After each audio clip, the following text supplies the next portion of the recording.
Welcome back to Freight Waves Radio, a discussion of industry topics that give you a broad view of what's happening right now in transport on Sirius XM's Road Dog Trucking Radio. Hey, drivers out there, welcome back to Freight Waves Radio on this Saturday afternoon. Stooner and Angstrom in the studio. We got Joe on the line, Joe Pappalardo. He is a transportation attorney. Joe, thank you for joining us on the show today. Well, thank you for having me. Joe, what's been burning on the minds of a transportation law attorney like you these days? We know we've been talking a lot about nuclear verdicts, and the other thing we've been talking about is the FMCSA looking for commentary on ELDs because fatal crashes are up almost 6%. Yes, well, I mean, I was listening here in my office, and it is really pertinent. The whole idea of fatigue, and at least the public perception of fatigue, is paramount. I mean, there's almost nothing that the public worries more about than what they perceive to be, even if it's not true, is a tired trucker.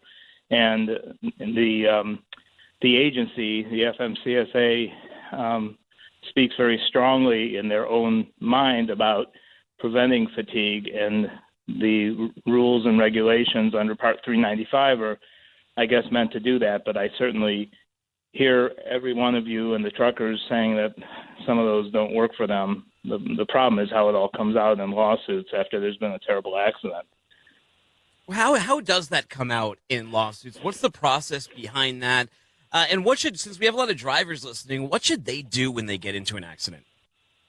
Well, to answer your first question, we discussed before today when you asked me to come on the whole idea of what we call the Reptile Theory, which is a very complex sort of brain-based, neuroscience-based theory that plaintiff lawyers, as the lawyers who sue, use to appeal to the very base and fear instincts of jurors. And what they do is they try to make the jurors feel like they're the ones in danger after an accident. You wouldn't want to drive on a road with someone like that, right? Like that kind of dialogue? What's that? I'm sorry, it cut out for a second. You wouldn't want to drive on a road with someone like that, you and your family, right? You wouldn't want your kid on the road with... Yeah, they can't be that blatant. There's a sort of a nuance called the golden rule. But what they can say is that the actions of this truck driver and, more importantly, of the trucking company put the entire community, which includes the jurors and their families, at risk, needless risk, unacceptable risk, and that the only way to prevent that risk is to award money damages. And as far as your second question of truckers who get in an accident, well, I think they ought to follow. Most companies have very strong procedures for what to do in the event of an accident. It really does make sense not to admit fault or talk about what speed you were going or any of the details. I mean, this man or woman has just been in a dreadful accident, and their ability to come up with specifics that cops and law enforcement and who else asks them is really impaired. They really need to have a cooling down and a waiting period before they really get involved in answering those questions. And one thing that's important is most of the better trucking companies and insurance companies have a rapid response set of attorneys and insurance adjusters and experts ready to go on a moment's notice and to represent these truckers who are trying to do their job and take care of them and be in their corner. And I've probably done, over 100 of those over the course of the years. It's called a rapid response or a CAT response. Wow. Hey, Joe, Brian in Iowa, he's on the line. He's got a question about nuclear verdicts. Hey, Brian, what's up? Hi, how you doing? It was more of a comment, and Okay. The comment is trucking companies now are giving the lawyers more and more ammunition. You have the ELD, which tells your violations, which they can use against you. You have rear-facing dash cams that could tell you if you're playing with the radio or whatever you were doing. And now the new one I heard is there's companies tracking their drivers to see how many minutes that they have gone over the speed limit. And the guy the other day was talking that he went 2 minutes over the speed limit for a month. Well, a lawyer could use that and twist all the information and use it against them. Wow, Joe, is that true? What Brian's saying, is that the kind of stuff that's coming up when you're up on the bench? Yeah, well, Brian makes a good point, and I'm 64 years old, so when I started, there was none of this technology. I tried my first trucking case in 1982 when none of you were alive, but anyhow, yeah, I mean, technology is a blessing and a curse. It can actually help in terms of training and record keeping and all of that. But you're right. When we have data that are unhelpful, they can be used against us. I am personally not a fan of the inward-facing camera. I believe that many of the companies do not use them. I think most of them have the outward-facing, which is helpful. They're not required by any regulation, but the inward-facing, I think, can be harassing, and that's up to the individual companies. But yeah, I mean, the point is, however, that the technology can either help exonerate the company and the driver, or if we find out that there are bad facts, the matter, the claim, the accident can be fast-tracked for an early resolution. And I know, your listeners don't want to hear about paying money and all that, and I understand that. They don't live in this weird world of litigation. But the point is, if a case is bad from the very beginning, it generally doesn't get better, and it's best to try and resolve it early.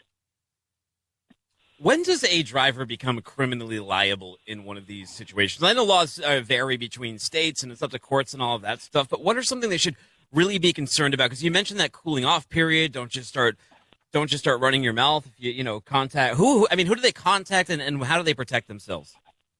Yeah, well, again, they call their driver business leader or dispatch or whatever they're asked to do as an employer and an independent contractor, Part 390.5 employee of a trucking company, and they should be getting good instructions at that time.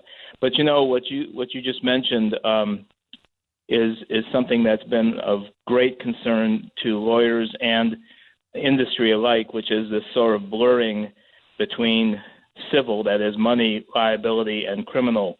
A lot of these aggressive prosecutors are taking, I think, unfair advantage by knowing that the public's afraid of trucks in general, and they're charging truck drivers with criminal violations when really it's something that ought to be handled in the civil courts and money. And I don't know what to do about that. That's a prosecutor's prerogative, but aggressive defense, and I have several going on right now where truck drivers have made a mistake. Okay, fine, that's what a civil case is about, but the prosecutor trying to get their name made or make a splash has charged them criminally, and there isn't a great deal that can be done about that except to retain aggressive and competent criminal counsel, which we often do soon after an accident. We hook up the driver and the trucking company with criminal counsel because in my world, I only handle civil, that is money cases. I do not do criminal law, and of course it would not be appropriate